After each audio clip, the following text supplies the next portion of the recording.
आज प्रबोधनी एकादशी है। इसको देव उठनी एकादशी भी कहा गया है। ब्रह्मा जी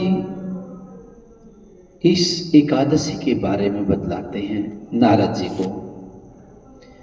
ब्रह्मा जी कहते हैं कि हे मुनि श्रेष्ठ, अब आप पापों को नष्ट करने वाले तथा पुण्य और मुक्ति को देने वाले प्रबोधनी एकादशी का महात्म सुनिए। भागीरथी, गंगा तथा तीर्थ, नदी, समुद्र आदि तभी तक फल प्रदान करते हैं जब तक प्रबोधनी एकादशी नहीं आती। कार्तिक मास की शुक्ल पक्ष की प्रबोधनी एकादशी के व्रत का फल 1,000 अश्वमेघ यज्ञ और 100 राजसूय यज्ञ के बराबर माना गया है।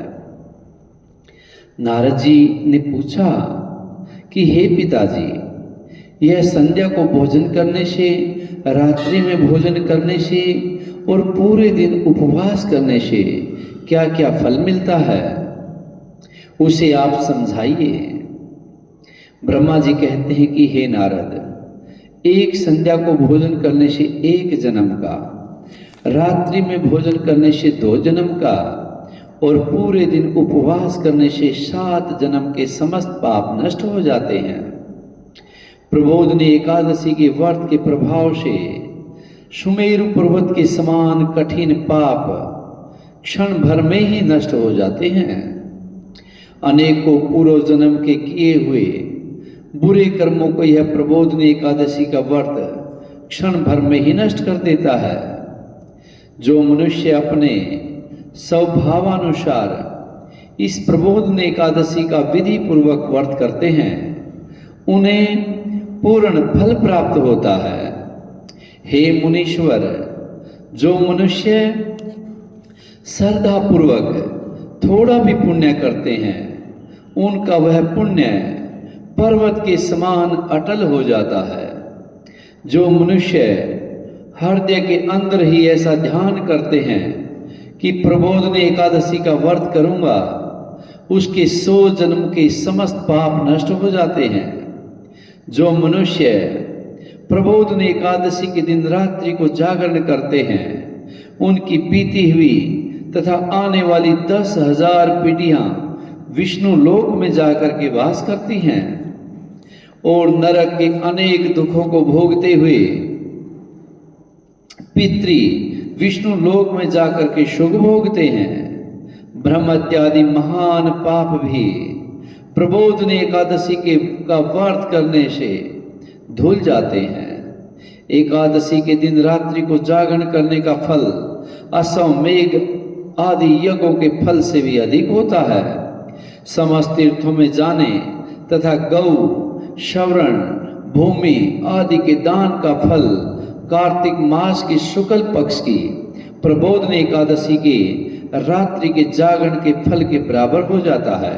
इतना महत्व इस एकादशी में जागरण करने का है। इस संसार में जितने भी तीर्थ हैं तथा जितने भी तीर्थों की आशा की जा सकती है, वह सब प्रबोधनी एकादशी का व्रत करने वाले के घर में रहते हैं। जो मनुष्य इस एकादशी के व्रत को करता है, वह योगीमान, योगी, तपस्वी और इंद्रियों को जीतने वाला होता है, क्योंकि वह एकादशी भगवान विष्णु जी को बहुत प्रिय है। इसके व्रत के प्रभाव से कायिक, वाचिक, मानसिक जो 3 प्रकार के पाप हैं, जो कायिक पाप हमारे शरीर से हुए हैं, हमारी वाणी से हुए हैं या हमारे मन से जो हो जाते हैं, इस एकादशी के दिन व्रत करने से सब खत्म हो जाते हैं। इस एकादशी के दिन जो भगवान की प्राप्ति के लिए दान, तप, होम, यज्ञ आदि करते हैं, उन्हें अक्षय पुण्य मिलता है। प्रबोधनी एकादशी के दिन भगवान की पूजा करने से बाल अवस्था में, यौवन अवस्था में या वृद्धावस्था के समस्त पाप नष्ट हो जाते हैं। इस एकादशी की रात्रि को जागरण करने का फल चंद्र और सूर्य ग्रहण के समय स्नान करने के फल से 1000 गुना अधिक होता है। मनुष्य जन्म से लेकर के जो पुण्य करता है वह पुण्य प्रबोधन एकादशी के व्रत के पुण्य के सामने व्यर्थ है। इसलिए हे नारद, तुमको भी विधि पूर्वक विष्णु भगवान की पूजा करनी चाहिए। जो मनुष्य कार्तिक मास में धर्म परायण होकर के अन्य व्यक्तियों का अन्न नहीं खाते, उन्हें चंद्रायण व्रत का फल मिलता है। कार्तिक मास में भगवान दान आदि से उतने प्रसन्न नहीं होते जितने कि शास्त्रों की कथा सुनने से प्रसन्न हो जाते हैं। कार्तिक मास में जो मनुष्य भगवान की कथा को थोड़ा बहुत पढ़ते हैं या सुनते हैं, उन्हें 100 गौ के दान का फल मिलता है। मनुष्य अपने कल्याण के लिए विष्णु भगवान की कथा सुनते हैं, वे अपने कुटुंब का उद्धार करके 1,000 गौदान का फल पाते हैं। जो मनुष्य प्रबोधन एकादशी के दिन विष्णु भगवान की कथा सुनते हैं, उन्हें 7 द्वीप के दान का फल मिलता है। जो विष्णु की भक्ति पूर्वक कथा सुनते हैं, कथा सुनाने वाले ब्राह्मण की यथाचित पूजा करते हैं तथा उन्हें संतुष्ट करते हैं, वे उत्तम लोक को जाते हैं। इस पर नारद जी कहते हैं, हे ब्रह्मा जी, अब आप एकादशी के व्रत का विधान बताइए। कैसा व्रत करने से कौन सा पुण्य मिलता है, वह भी समझाइए।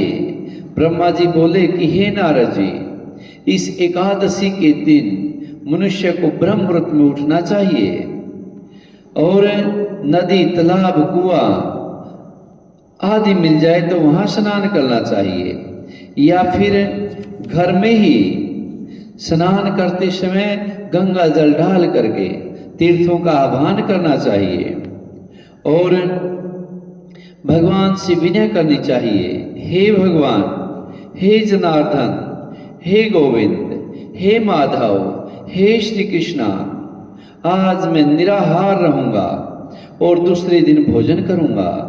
या फिर 5 भीखों के पंचम भीषक जिसने व्रत किए हैं, वो ये ना कहे कि मैं कल भोजन करूंगा। बस आज का व्रत का संकल्प करे कि आज मैं निराहार रहूंगा, इसलिए आप मेरी रक्षा कीजिए। इस प्रकार विनय करके भगवान की पूजा करनी चाहिए और उस रात्रि को भगवान के समीप गीत, नृत्य, बाजे तथा कथा आदि से व्यतीत करनी चाहिए। प्रबोधन एकादशी के दिन कृपणता को त्याग करके बहुत से पुष्प, फल, अगर, धूप आदि से भगवान की आराधना करनी चाहिए। शंख के जल से भगवान को अर्घ्य देना चाहिए। इसका समस्त तीर्थ दान आदि से करोड़ गुना फल अधिक होता है। जो मनुष्य पुण्य पुष्प से भगवान की पूजा करते हैं, उनके सामने इंद्र भी हाथ जोड़ता है। कार्तिक मास में जो बिल पत्र से भगवान की पूजा करते हैं, उन्हें अंत में मुक्ति अवश्य मिलती है। कार्तिक मास में जो मनुष्य तुलसी जी से भगवान की पूजा करता है, उसके 10,000 जन्म समस्त जन्मों के समस्त पाप नष्ट हो जाते हैं। जो मनुष्य इस मास में श्री तुलसी जी के दर्शन करते हैं या छूते हैं या ध्यान करते हैं या रोपणी अथवा सेवा करते हैं, वे 1000 कोटि युग तक भगवान के घर में निवास करते हैं। समस्त मनोकामनाओं को पूरा करने वाले भगवान कदम्ब पुष्प को देख करके अत्यंत प्रसन्न होते हैं। यदि उनकी कदम्ब पुष्प से पूजा की जाए तो यमराज के दुखों को नहीं पाते। जो गुलाब के पुष्प से भगवान की पूजा करते हैं, उन्हें मुक्ति मिलती है। जो मनुष्य बकुल और अशोक के फूलों से भगवान की पूजा करते हैं, वे अत्यंत अनंत काल तक शोक से रहित होते हैं। जो मनुष्य विष्णु भगवान की सफेद और लाल कनेर के फूलों से पूजा करते हैं, उस पर भगवान अत्यंत प्रसन्न होते हैं। जो मनुष्य विष्णु भगवान की दुर्वादल से पूजा करते हैं, वे पूजा के फल से 100 गुना फल अधिक पाते हैं। जो भगवान की समीप पत्र से पूजा करते हैं, वे भयानक यमराज के मार्ग को सरलता से पार कर जाते हैं। जो मनुष्य चंपक फूल से चंपक के फूलों से भगवान विष्णु की पूजा करते हैं वे आवागमन के चक्कर से छूट जाते हैं। जो मनुष्य स्वर्ण का बना हुआ केत की पुष्प भगवान को चढ़ाते हैं उनके करोड़ों जन्म के पाप नष्ट हो जाते हैं।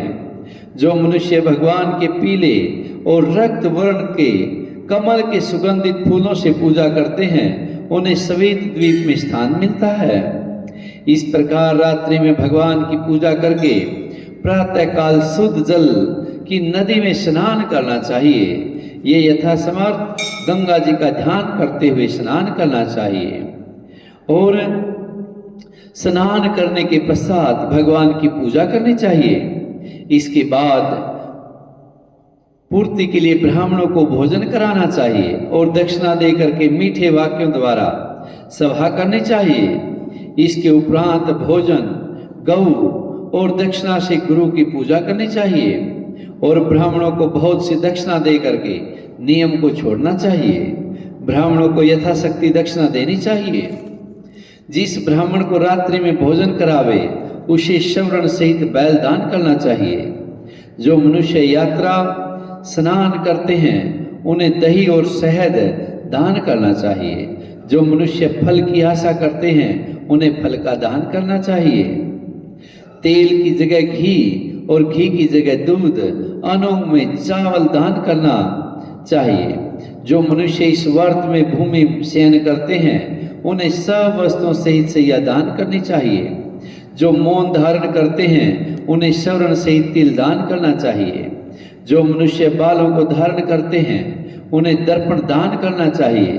जो मनुष्य कार्तिक मास में उपहन धारण करते हैं उन्हें उपहन दान करनी चाहिए। जो इस मास में नमक त्यागते हैं उन्हें शक्कर दान करनी चाहिए। जो मनुष्य नित्य प्रति देव मंदिरों में दीप जलाते हैं उन्हें स्वर्ण और तांबे के दिए को घी तथा बत्ती सहित दान करना चाहिए। जो मनुष्य चतुर्मास व्रत में किसी वस्तु का त्याग कर देते हैं उन्हें उस दिन पुनः ग्रहण करना चाहिए। जो मनुष्य प्रबोधन एकादशी के दिन विधि पूर्वक व्रत करते हैं उन्हें अत्यंत सुख मिलता है और अंत में वो स्वर्ग लोक हो जाते हैं। जो मनुष्य चातुर्मास व्रत को बिना किसी विघ्न के पूरा कर देते हैं उन्हें फिर दोबारा जन्म नहीं मिलता। जिन मनुष्यों का व्रत खंडित हो जाता है वह नरक में जाने के भागीदार बन जाते हैं, लेकिन अगर वह प्रबोधन एकादशी का व्रत कर लेते हैं तो उनके समस्त पाप नष्ट हो जाते हैं। जो मनुष्य इस एकादशी के महात्म को सुनता है वह पढ़ता है उसे अनेक गौदान का फल मिलता है। इसलिए यह व्रत साधक के लिए भगवान की प्राप्ति करने का एक उत्तम साधन है। श्रद्धा और विश्वास से एकादशी का व्रत करना चाहिए और जो नियम पूर्वक इस व्रत को पूरा कर लेता है वह भगवान की कृपा का पात्र बनता है। सभी इस व्रत को करें, निस्संदेह परमात्मा की कृपा उनको मिलती है। जय श्री कृष्णा, जय श्री कृष्णा, जय श्री कृष्णा।